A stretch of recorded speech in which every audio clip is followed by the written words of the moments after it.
Dans cette capsule, je propose une correction détaillée de la question B4 de l'examen de juin 2025, la partie B, réserve. Voilà l'énoncé. La conception de la question a comme objectif de vous faire travailler autour d'une notion mathématique qui est le fractal. En particulier, une figure classique connue, le tapis de Sierpinski. Juste comme complément d'information, c'est quoi une fractale? Et je reviens à la question. Première question, encore une fois, premier conseil, toujours prenez votre temps pour comprendre comment ça se passe au niveau de la construction de la figure. L'idée ici de vous faire travailler autour de cette notion de suite, la convergence d'une suite, mais surtout comprendre comment ça se passe au niveau de la construction. La fractale, et ça c'est le descriptif de la construction.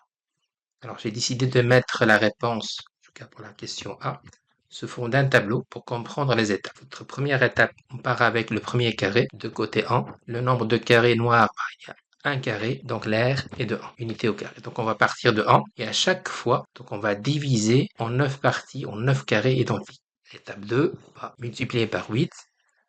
L'air sera juste une multiplication par 8 sur 9, donc on va avoir sur 9 l'unité au carré. 1, 2, 3, 4, 5, 6, 7 et 8. Troisième étape, c'est la même chose. On est ici, on va multiplier les 8 par un autre 8, ce qui va faire 64 carrés. Et pour l'air, c'est juste une multiplication par 8 sur 9. Donc ça va faire 64 sur 81. On voit bien qu'il y a une logique de multiplication par la même chose à chaque étape.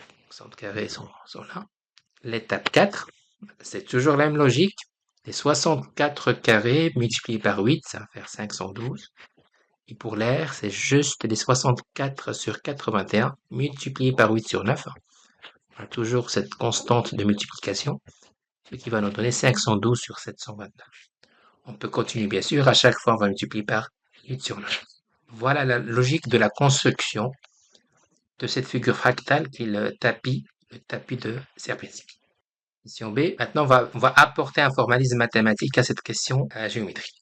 Tout d'abord, au niveau notation, c'est une suite qui est notée, donc AN. Il représente la surface noire restante. A1, c'était notre 1. A2, c'était notre 8. On voit A5, c'est juste A4 multiplié par 8 sur 9. On voit bien une logique qui se construit. AN, c'est juste l'étape précédente. AN-1 fois le 8 sur 9. Ce formalisme peut définir notre suite.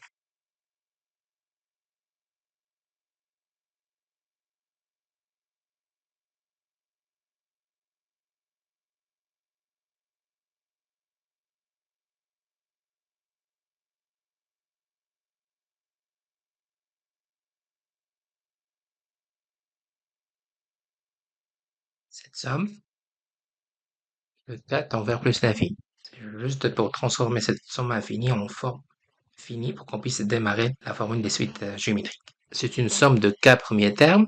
Donc on a une formule, premier terme. Le R, la raison, égale 8 neuvième. Le R, elle est entre 0 et 1, donc la limite, 4 envers plus l'infini, 8 neuvième va vers 0. Contrairement à l'intuition, ça sera quelque chose de fini. Passage à la limite.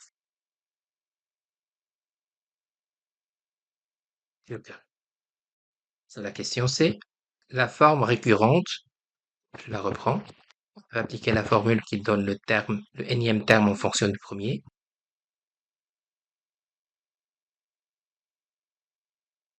On remplace.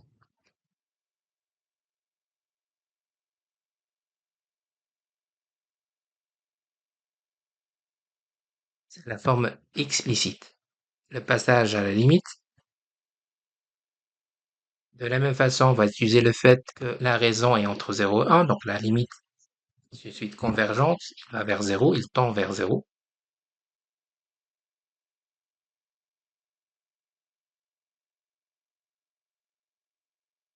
Voilà pour cette question sur les fractales.